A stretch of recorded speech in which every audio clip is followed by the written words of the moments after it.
Do you look at your financial statements and think, oh my God, what are all these numbers and what do they mean? Or maybe worse yet, you don't bother to even get financial statements because you don't have a clue what to do and how to read them. Hey, I'm Michele Scism. I want to welcome you to Entrepreneurs Take Action.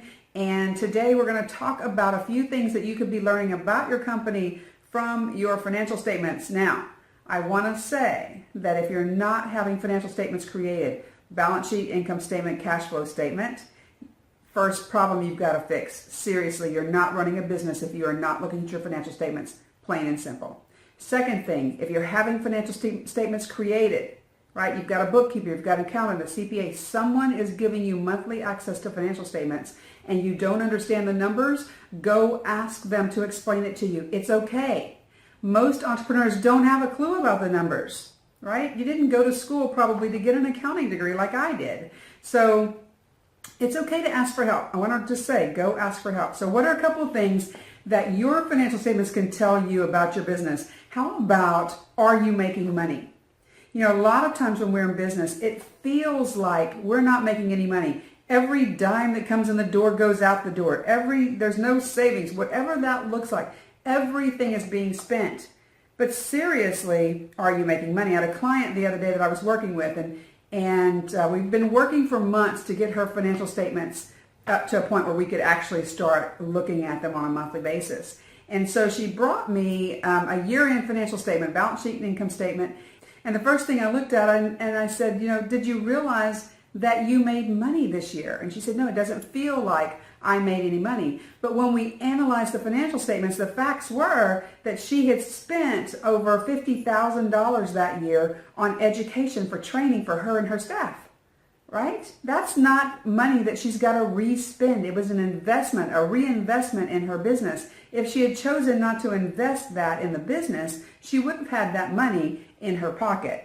Those are the types of things that tell me whether your company is making money. The other thing I want you to look at is that your company may be paying legally for things that can be deducted from the company. It is one of the reasons that we are entrepreneurs, right?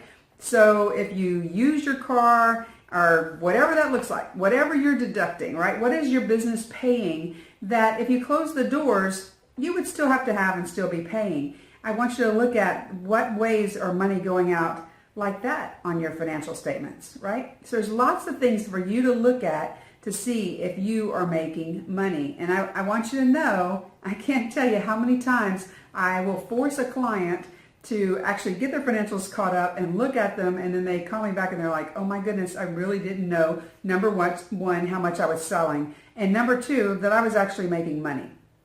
Because remember that the cash flow doesn't always equate to the same. It just doesn't feel like it. You got to look at the reality. You can't say to me, it doesn't feel like I'm making money or I'm not making money unless you can show me a financial statement, right? So that's number one. Number two is it will tell you if you've really got a cash flow issue. And I see this in a lot of businesses. If you have receivables, for example, that maybe are taking longer than they should for you to collect. Can you focus on those receivables, shorten your average receivable collection period, even if you shorten it by a couple of days? So if you look at your receivables and you're averaging collections on, say, 45 days, if most of your accounts are paying in 45 days, and you can change that to be 40 days or 38 days, you will lessen the amount of interest on borrowed money in your company because you can pay those things off quicker. That goes directly to the bottom line. That's an immediate profit benefit. For a lot of you out there in the coaching world, you may have clients on a 30-day payment plan. And I want you may feel like, yeah, I know who's paying, who's not paying, and when they're paying and all that. I want you to do an analysis and take a real look at what is your average payment span, right? So is it really 30 days? Is it 35 days? Is it 40 days?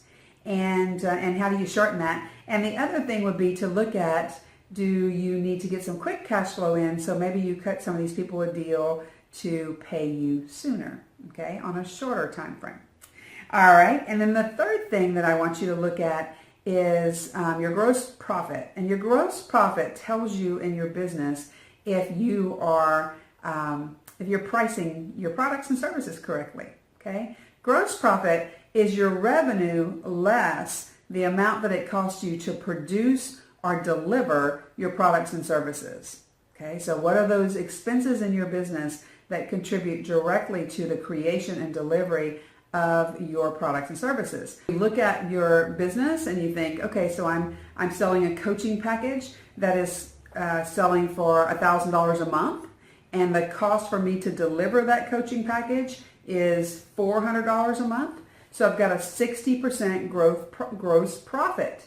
Now, if you were selling it for $500 a month and it was costing you $400 to deliver it, then you'd only have a 20% gross profit, much smaller. So you want to be very careful and look at your gross profit. The remainder of that money is what's used to pay the other bills in your business after the expense for delivery. So there you go. There's a couple of things that you can look at on your financial statements, right?